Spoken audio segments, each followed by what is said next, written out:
Assalamualaikum warahmatullahi wabarakatuh. Saya Kurniasih Ramadhani. Di sini saya mau menjelaskan materi nirmana tiga dimensi. Pengertian nirmana. Nirmana tiga dimensi adalah suatu pengelompokan elemen dan prinsip-prinsip kebenaran yang dapat menjadi acuan terhadap proses perancangan, desain, atau karya tiga dimensi. Beberapa prinsip atau asas tersebut diaplikasikan terhadap berbagai elemen atau unsur yang tersedia. Elemen titik dideretkan menjadi garis, lalu garis tersebut membentuk suatu bidang. Kemudian bidang tersebut diulang secara teratur untuk membentuk patung, arsitek, atau karya lainnya. Perbedaan nirmana tiga dimensi dan nirmana dua dimensi. Prinsipnya, nirmana tiga dimensi sama saja dengan nirmana dua dimensi atau dwimatra.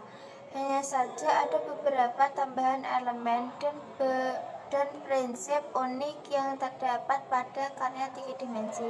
Sebetulnya, berbagai elemen dan prinsip tersebut juga boleh dikatakan dapat ditemukan pada nirmana dua dimensi, namun keberadaannya adalah semu atau maya, serta pengaruhnya tidak lebih besar jika dibandingkan dengan kehadirannya pada nirmana tiga dimensi.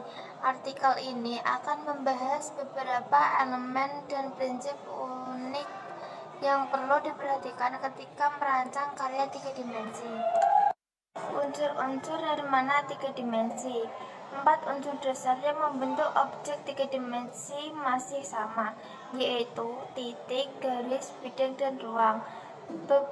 Berbeda dengan bidang dua dimensi yang memiliki ruang atau kedalaman maya. Pada objek tiga dimensi, kedalaman tersebut adalah nyata.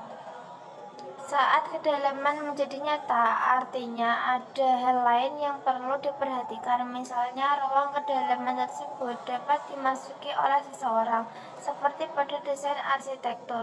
Sorotan utama pada unsur-unsur nirmana tiga dimensi adalah bidang yang memiliki volume atau disebut juga sebagai bangun ruang tiga dimensi.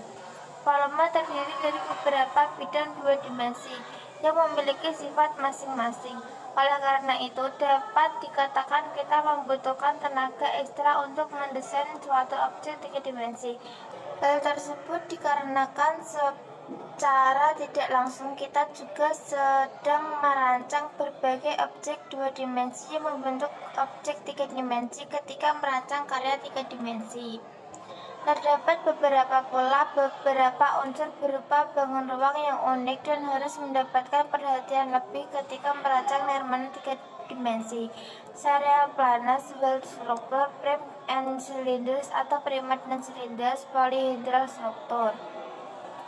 Prinsip nirmana tiga dimensi. Haptik atau sentuhan, from flowers, function, ergonomik atau ergonomis, proporsi pada nirmana tiga dimensi. Referensi. Fungsi dan manfaat nirmana. Pentingnya nirmana berfungsi sebagai acuan dasar yang bisa diterapkan untuk perancangan desain atau karya yang indah. Dengan memahami unsur dan alasan yang membuat suatu komposisi tampak bagus dan indah, yang menjadi soal utama adalah asas atau prinsip seni dan desainnya sendiri. Tapi, prinsip tersebut tentunya harus diterapkan pada elemen seni dan desain, garis, bentuk, bidang, warna, dan lainnya. Sebenarnya, yang utama dari proses kreatif adalah insting, resapan, selera, sensitivitas terhadap keterhubungan visual, alias kreativitas dari desainer atau seniman sendiri. Akan tetapi, tidak semua orang memiliki pengalaman dan lingkungan yang menunjang dalam tahap pengembangan insting kreativitas tersebut. Biasanya, nirmana dikemas dalam praktikum untuk melatih dan mengasah kreativitas mahasiswa. Sedangkan seseorang yang telah memiliki insting dan daya kreativitas yang cukup tinggi juga akan memiliki semakin banyak ruang gerak dalam berkreasi hanya dengan memahami berbagai unsur dan asas nirmana, karena nirmana adalah esensi dan catatan yang disimpulkan dari berbagai desain dan karya seni yang sudah berhasil sebelumnya. Sekian dari saya. Wassalamualaikum warahmatullahi wabarakatuh.